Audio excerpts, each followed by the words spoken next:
আমাদের সাথে বন্ধ রেখেছেন। আগামীতে আরো কোনো কর্মসূচি দিলে আপনারা সফল করবেন এই আশাবাদ ব্যক্ত করে সবাইকে আমার পক্ষ থেকে আবারও সালাম জানিয়ে আমার সঙ্গে আসসালামু আলাইকুম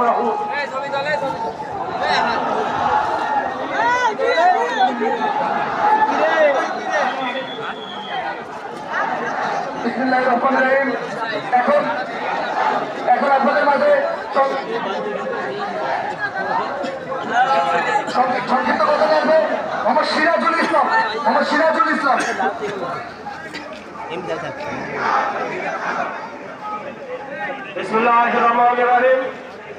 সম্মানিত উপস্থিতি ভাইরা, আপনাদেরকে অনুরোধ করবো আপনারা একটু চুপ করেন, এখন কোনো স্লোগান দেবেন না, আপনাদের নেতৃবৃন্দের কিছু কথা শুনবেন।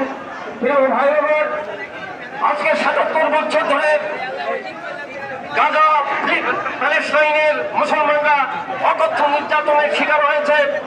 2025 সালে আপনারা দেখছেন তাদের যে নির্যাতনের হার অধিক হারে বেড়ে গেছে। আজকেও দেখেছি অসংখ্য শিশু এই যাবৎকালে তারা বড় বড় মানুষ পেয়েছে। এখন এই ইসরায়েল আমেরিকার প্রথম উদ্দেশ্য হচ্ছে আগামী প্রজন্ম অর্থাৎ শিশুদেরকে হত্যা করা। প্রতিদিনই আপনারা দেখছেন অসংখ্য শিশু প্রাণ দিচ্ছে। আজকে আমরা মুসলমানরা 57 দেশ আছে, আমরা মুসলমান, কিন্তু আজকে একমাত্র ইরান ছাড়া, ইয়েমেনের হুতি ছাড়া সমস্ত মুসলমানেরা আজকে চুপ করেছে। এটা অত্যন্ত পরিতাপের বিষয়। তাই আমি আপনাদের কাছে অনুরোধ করব, মুসলিম বিশ্বের একটি অংশ বাংলাদেশ সংখ্যাগরিষ্ঠ মুসলিম দেশ হিসাবে আমরা আলমবাগাবাসীর পক্ষ থেকে করছি এবং ইহুদিবাদ এবং আমেরিকার নিপাত এই স্লোগান দিয়ে আমি আমার বক্তব্য এখানে শেষ করছি। খোদা হাফেজ। বাংলাদেশ জিন্দাবাদ, ফিলিস্তিন জিন্দাবাদ। ধন্যবাদ সিরাজুল ইসলাম দাদাকে।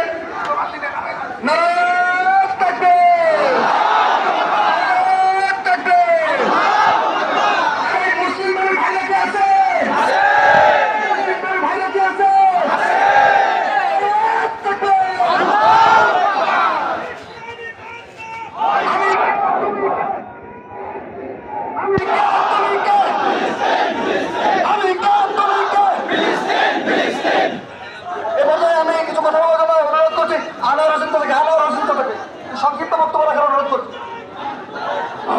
বিসমিল্লাহির রহমানির রহিম।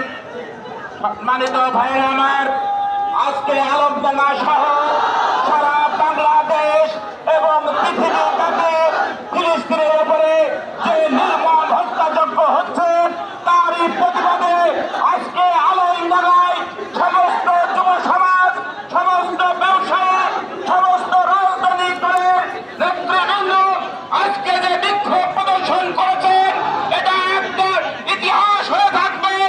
আজকে আলমডাঙ্গায় আজকে যে সমস্ত ছাত্র সমাজ আজকে যে বিক্ষোভের আয়োজন করেছে আমি তাদেরকে ধন্যবাদ জানাচ্ছি।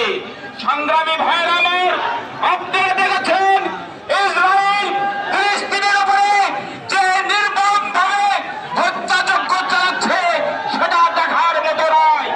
আমি আজকে এই আলমডাঙ্গার বিক্ষোভ সমাবেশ থেকে সমগ্র পৃথিবীর মুসলমানকে ঐক্যবদ্ধভাবে এই ইসরায়েলের বিরুদ্ধে ঐক্যবদ্ধভাবে আন্দোলন করার আহ্বান জানাচ্ছি।